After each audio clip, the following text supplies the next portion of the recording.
ফের বাংলাদেশ ইস্যুতে সরাসরি হুমকি বা হুঁশিয়ারি পথে হাঁটলেন ভারতবর্ষের বিদেশমন্ত্রী ডক্টর জয়শঙ্কর। শেষ 3 দিনে এই নিয়ে 4 নম্বর বার ভারত সরকারের পক্ষ থেকে এই ধরনের অফিসিয়াল বিবৃতি এলো। হঠাৎ করে ভারতবর্ষ কেন বাংলাদেশকে এইরকম পাল্টা দেওয়ার খেলায় নামতে শুরু করলেন? জিওপলিটিক্যাল সারফেসে বর্তমানে ইউক্রেনের সাথে ডোনাল্ড ট্রাম্পের একটা লড়াই, রাশিয়ার সাথে ইউক্রেনের একটা লড়াই, কিংবা কানাডার সাথে আমেরিকার একটা লড়াই, ইসরায়েল হামাস নিজেদের মধ্যে লড়াই করছে, অন্যদিকে পাকিস্তান তালিবান বালুচিস্তান একে অপরের সঙ্গে যেখানে লড়াই করছে, ঠিক সেখানে ভারতবর্ষের বিদেশমন্ত্রী, ভারতবর্ষের সেনাপ্রধান কিংবা ভারতবর্ষের বিদেশ মন্ত্রকের পক্ষ থেকে যে বিবৃতিগুলো দেওয়া হচ্ছে, প্রত্যেকটি বিবৃতি কিন্তু বাংলাদেশ কেন্দ্রিক। অর্থাৎ আমার অন্তত ব্যক্তিগত উপলব্ধি, এই প্রথমবারের জন্য বাংলাদেশ ইস্যুটিকে অত্যন্ত সিরিয়াসলি ডিল করতে শুরু করেছে ভারত সরকার। কালকে জয়শঙ্কর সরাসরি যে কথাগুলো বলেছেন, এই কথাগুলো যদি আপনারা বিশ্লেষণ করেন এবং ভাবেন, তাহলেই বুঝতে পারবেন এক্স্যাক্টলি ভারতবর্ষ ঠিক কোন জায়গাটায় হিট করার চেষ্টা করছেন। কারণ ভারতবর্ষ অবশেষে রিয়েলাইজ হয়তো করেছেন এটা কোথাও গিয়ে আন্তর্জাতিক ক্ষেত্রে ভারতবর্ষের মান সম্মান নষ্ট হচ্ছে, এবং যেভাবে বাংলাদেশের পক্ষ থেকে ভারতকে নিয়ে লাগাতার রাজনৈতিক কথাবার্তা বলা হচ্ছে, তা কোনোভাবেই মেনে নেওয়ার হয়তো আর হওয়ার জায়গাটাই আর নেই। কারণ বিদেশ মন্ত্রক এর আগে উপদেষ্টাদের ভূমিকা নিয়ে প্রশ্ন তুলেছিলেন, আজ বিদেশমন্ত্রী সরাসরি সমন্বয়কদের কিছু কথাবার্তা নিয়ে প্রশ্নচিহ্ন তুললেন, এবং তিনি যে কথাবার্তাগুলো বলেছেন আপনারা শুনলেও বুঝবেন কোথাও গিয়ে পাকিস্তান এবং বাংলাদেশের এই যে দুই দেশের অবস্থান অন্তত ভারতের নিরিখে একই জায়গায় গিয়ে পৌঁছাতে চলেছে, তা কিন্তু জয়শঙ্কর স্পষ্টভাবে বলে দিয়েছে। পাকিস্তান ইস্যুতে এই জয়শঙ্কর জাতিসংঘে দাঁড়িয়ে একটি কথা বলেছিলেন, যে কথাটা আমার বারবার মনে পড়ে। তিনি বলেছিলেন আলোচনা এবং রক্তপাত একই টেবিলে বসে হতে পারে না। কারণ আপনারা বলছেন আলোচনা চাই, আপনারা বলছেন ভারতের সঙ্গে সম্পর্ক ভালো করতে চাই, ব্যবসা বাণিজ্য করতে চাই, অন্যদিকে আপনারা কাশ্মীর নিয়ে লাগাতার রক্তপাত ঘটানোর চেষ্টা করছেন, দেশকে অশান্ত করার চেষ্টা করছেন। আর এই প্রথমবার জয়শঙ্কর বললে, সকালে উঠে প্রতিদিনই দেখছি অন্তর্বর্তীকালীন সরকারের কোনো না কোনো উপদেষ্টা ভারত বিরোধী কথাবার্তা বলছেন, আর অন্যদিকে আপনারা আমাকে ভারতে ভারত থেকে বাংলাদেশে ইনভাইট করছেন, আমন্ত্রণ জানাচ্ছেন, ভারতের সঙ্গে সম্পর্ক রক্ষা করতে চাইছেন।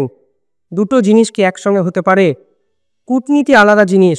কূটনীতি যখন আপনি একটা দেশের সঙ্গে করতে চাইছেন, তখন রাজনৈতিক কথাবার্তা আসে না। আপনাদের দেশের ইন্টারনাল রাজনীতি অন্য কিছু হতে পারে, কিন্তু আপনাদের দেশে ইন্টারনাল রাজনীতি করতে গিয়ে অন্য একটা প্রতিবেশী দেশকে অবলম্বন করতে হচ্ছে, এর থেকে হতদরিদ্র রাজনৈতিক চরিত্র কোনো দেশের কিন্তু হতে পারে না। অর্থাৎ ইন্টারনাল পলিটিক্সে, বাংলাদেশের ইন্টারনাল পলিটিক্সে অন্তত ভারতবর্ষ একটা মেন ফ্যাক্টর হয়ে গেছে, তা হয়তো বর্তমান সরকারের একাধিক উপদেষ্টা, সমন্বয়ক এবং ছাত্ররা তারা বুঝতে শুরু করেছেন। এতে কি হচ্ছে, তারা লাগাতারভাবে ভারতকে আক্রমণ করতে শুরু করেছেন, কারণ তারা মানুষের ভারত বিরোধী আবেগটাকে ব্যবহার করার চেষ্টা করছেন। এতে কি হয়েছে, এটা হলো ইন্টারনাল পলিটিক্স, যে আপনি ক্ষমতায় আসবেন কি আসবেন না তা ডিপেন্ড করবে আপনি ভারতকে কতটা গালাগালি দিতে পারছেন। আর ভারতকে গালাগালি দিতে গিয়ে আপনি কি করছেন, একটা দেশের সামগ্রিক যে আন্তর্জাতিক সম্পর্ক তা কিন্তু নষ্ট করে ফেলছেন। কালকে পাকিস্তানের যে অর্থমন্ত্রী তিনি স্বীকার করেছেন পাকিস্তান তার ক্রেডিবিলিটি হারিয়ে ফেলেছে আন্তর্জাতিক স্তরে। অর্থাৎ গোটা বিশ্বের কোনো দেশই পাকিস্তানকে চোখ বন্ধ করে ভরসা করে না, আন্তর্জাতিক ব্যবসা বাণিজ্য আসে না, ফলে দেশটা দেউলিয়াকরণের দিকে একটু একটু করে হেঁটে যাচ্ছে। IMF থেকে লোন বন্ধ করে দেওয়া হয়েছে, সেখানে বাংলাদেশও একই রকম ভুল লাগাতারভাবে করে যাচ্ছে, যার ফলে দেশের ভবিষ্যতের অর্থনীতি কিন্তু বড়সড় এক প্রশ্নচিহ্নের মুখে এসে পড়েছে। কালকে জয়শঙ্কর কি বলেছেন? জয়শঙ্কর যে কথাগুলো বলেছেন, তিনি স্পষ্টত প্রথমে বলেছেন, আমরা বাংলাদেশকে স্পষ্ট বার্তা দিয়েছি, আমরা এমন কোনো আচরণ দেখতে চাই না যা ভারতের প্রতি শত্রুতাপূর্ণ সংকেত দেয়। তাদের সিদ্ধান্ত নিতে হবে আমাদের সঙ্গে তারা কি ধরনের সম্পর্ক চায়। অর্থাৎ আপনারা কি পাকিস্তানের মতো সম্পর্ক চান, নাকি ভারত এবং বাংলাদেশ অতীতে যেভাবে চলেছে আপনারা চান বর্তমানেও সেইভাবে চলতে? সরাসরি এই কথাগুলো যখন কালকে দিল্লি ইউনিভার্সিটির একটা সেমিনার হলে জয়শঙ্কর বলছিলেন, আমার মনে হয় এই ভিডিও ক্লিপিংস মোহাম্মদ ইউনূসের কাছেও পৌঁছে গেছে। অর্থাৎ আপনারা দিনের পর দিন ভারত থেকে চাল ডাল গম দুধ বিভিন্ন প্রয়োজনীয় সামগ্রী নিজেদের দেশে নিয়ে যাবেন সাধারণ মানুষের জন্য, অথচ আপনারা দিনের পর দিন লাগাতারভাবে ভারতবর্ষকে আক্রমণ করে যাবেন, তা হয়তো মেনে নেওয়ার দিন এবার শেষ হয়ে গেছে। মোহাম্মদ ইউনূস স্বয়ং বলেছিলেন, কেউ বা কারা ডোনাল্ড ট্রাম্পের কাছে বাংলাদেশকে নিয়ে নালিশ করতে গেছে, অথচ তার পরদিনই আপনারা আদানির থেকে পুরো মাত্রায় বিদ্যুৎ চেয়ে বসেছেন। এমনকি দেশের অর্থনৈতিক পরিস্থিতি এমন হতদরিদ্র জায়গায় পৌঁছেছে, আপনারা আইএমএফ থেকে ফের $640 মিলিয়ন লোন চেয়েছেন, যেই লোন কিন্তু আপনাদের রিজেকশন হয়ে গেছে। যদিও বাংলাদেশের মানুষের কাছে খবরগুলো পৌঁছায় না, কারণ বাংলাদেশের মিডিয়া লাগাতারভাবে মানুষের আবেগকে কাজে লাগিয়ে ভারত বিরোধী খবর প্রচার করে যায়। সীমান্তে বিএসএফের সঙ্গে বিজেপির যুদ্ধ, একের পর এক চুক্তি নাকি ভঙ্গ করতে চাইছে বাংলাদেশ, আদানির থেকে বিদ্যুৎ কেনা বন্ধ করে দেবে, ডিজেল নেওয়া ভারতের থেকে বন্ধ করে দেবে, ডিজেল পাইপলাইন চুক্তি নিয়ে নিজেদের মধ্যে সংঘর্ষ, অর্থাৎ এমন কিছু মনগড়া খবর তারা প্রেজেন্ট করে যাতে মনে হয় বাংলাদেশ হঠাৎ করে হয়তো আন্তর্জাতিক মঞ্চে একটা বিশাল হামবাচম বা বাঘ হয়ে গেছে। কিন্তু আসলে তারা দেখা যাচ্ছে তারা ভারতের কাছে দিনের পর দিন ডিপেন্ডেন্সি কিন্তু তারা বাড়াতে শুরু করেছে। কালকে জয়শঙ্কর এই কথাগুলোকেই ক্র্যাশ করার চেষ্টা করেছেন বলে আমার ব্যক্তিগত উপলব্ধি, যে আপনারা একদিকে নিচ্ছেনও, আবার অন্যদিকে আমাদের বিরুদ্ধে বিভিন্ন কথাবার্তা বলছেন, এবং এই কথাবার্তাগুলো দুই দেশের শত্রুতা তৈরি করতে কিন্তু সাহায্য করছে। এতদিন এই যে জয়শঙ্করের সঙ্গে এই মিটিংয়ে কি আলোচনা হয়েছে, বাংলাদেশের পক্ষ থেকে অফিসিয়ালি কিন্তু সে অর্থে জানানো হয়নি। তারা শুধুমাত্র সার্কের মিটিংটা নিয়ে বাজার গরম করেছেন, যে আমরা চেয়েছি সার্কের মিটিং, ভারতবর্ষ চাইছে না।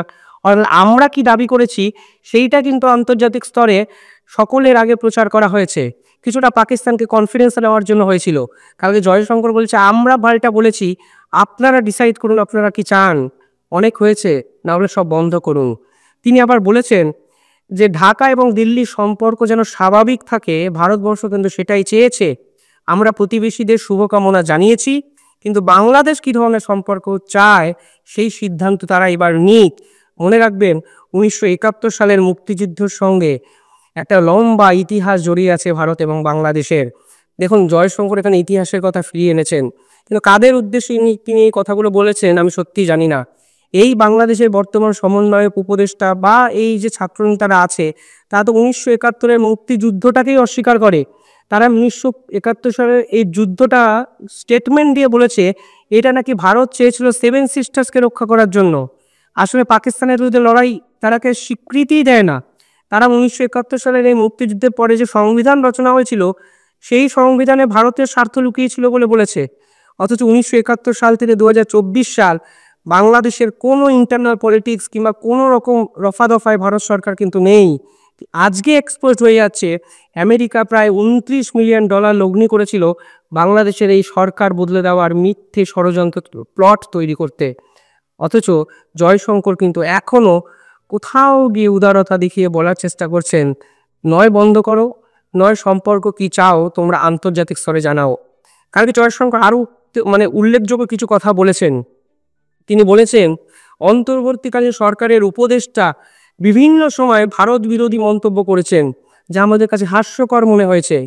অর্থাৎ এই উপদেষ্টাদের প্রত্যেকটা বক্তব্য স্বয়ং জয়শঙ্কর অবধি বোঝার চেষ্টা করছেন যে আপনারা কোন মেরিটে এই কথাগুলো বলছেন। কিছু কথা সম্পূর্ণভাবে বেআইনি এবং কিছু কথার কোনো বিশ্লেষণ করার ভাষা জয়শঙ্কর খুঁজে পাচ্ছেন না। পরিষ্কারভাবে তারা বলছেন বাংলাদেশের বিভিন্ন ইস্যুতে তারা যে বলছে ভারত নাক গলাচ্ছে, সেটাই সম্পূর্ণ হাস্যকর। সকালে উঠে আপনারা যে কথাগুলোকে বলেন সে কথাগুলো অত্যন্ত উদ্বেগজনক কথা। আমরা মূলত দুটো বিষয় নিয়ে কনসার্ন। এক, সংখ্যালঘুর উপর লাগাতারভাবে যে হামলার ঘটনা হচ্ছে সেটা নিয়ে। জয়শঙ্করের কোট আমি যদি ধরি, আপনাকে বলছি, জয়শঙ্কর বলেছেন বাংলাদেশের সংখ্যালঘুদের উপর ধারাবাহিক হামলা আমাদেরকে ভাবাচ্ছে। আমি মনে করি এটি স্বাভাবিকভাবেই আমাদের দৃষ্টিভঙ্গিকে প্রভাবিত করে এবং এই বিষয়ে আমাদের কথা বলা প্রয়োজন, যা এর মধ্যে আমরা বাংলাদেশ সরকারকে জানিয়েছি। বাংলাদেশের অন্তর্বর্তীকালীন সরকারের কেউ যদি প্রতিদিন ভারতের উপর দোষারোপ করে এবং সেই দেশের প্রতিবেদনগুলো যদি দেখেন, তাহলে মনে হবে এই সম্পূর্ণ অভিযোগই অযৌক্তিক এবং হাস্যকর। অর্থাৎ দিনের পর দিন ভারতের বিরোধিতা করে যে প্রতিবেদন ছাপানো হচ্ছে, যে কথাগুলো বলা হচ্ছে এবং সংখ্যালঘুদের উপর যেরকম অত্যাচার করা হচ্ছে, তা ভারত সরকার কোনোভাবেই আর মেনে নেওয়ার জায়গায় নেই।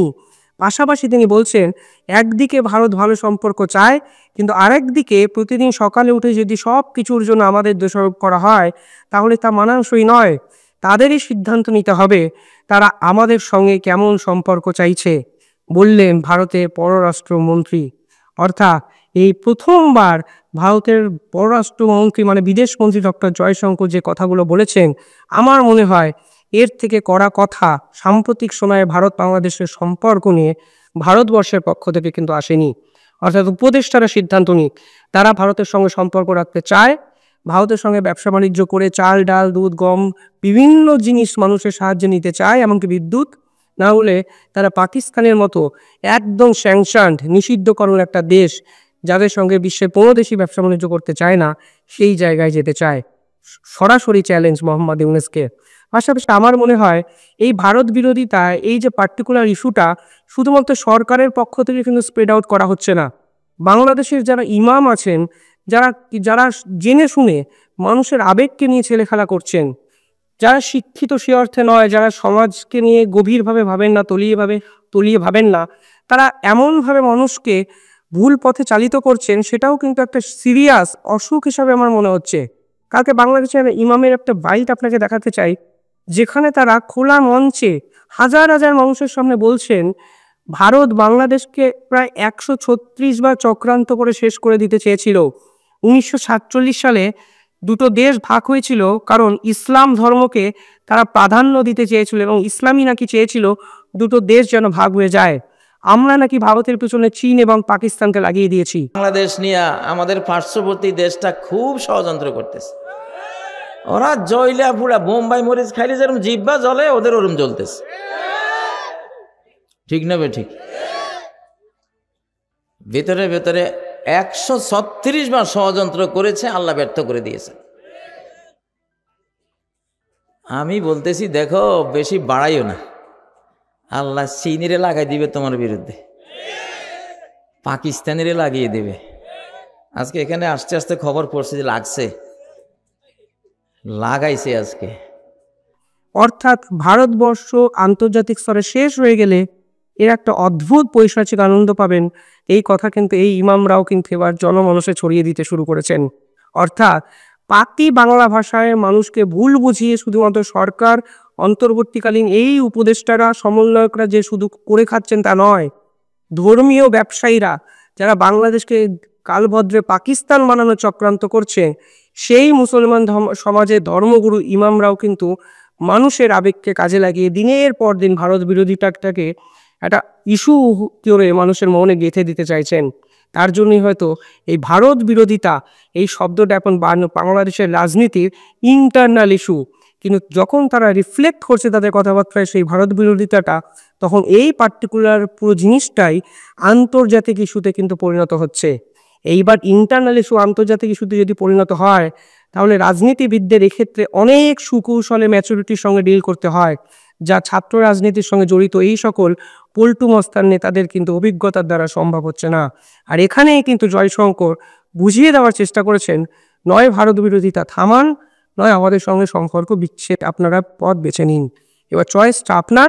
এবং আমার ভীষণ মাত্রায় মনে হচ্ছে ডোনাল্ড ট্রাম্প যেভাবে নরেন্দ্র মোদীকে পুরো বিষয়টা ডিল করতে দিয়েছেন, এই প্রথমবার নরেন্দ্র মোদী সরাসরি এই পুরো বিষয়টা ডিল করার রাস্তায় নামলেন, যার প্রথম ধাপ হলো এই উপদেষ্টা এবং সমন্বয়কদের সিধা পথে নিয়ে আসা।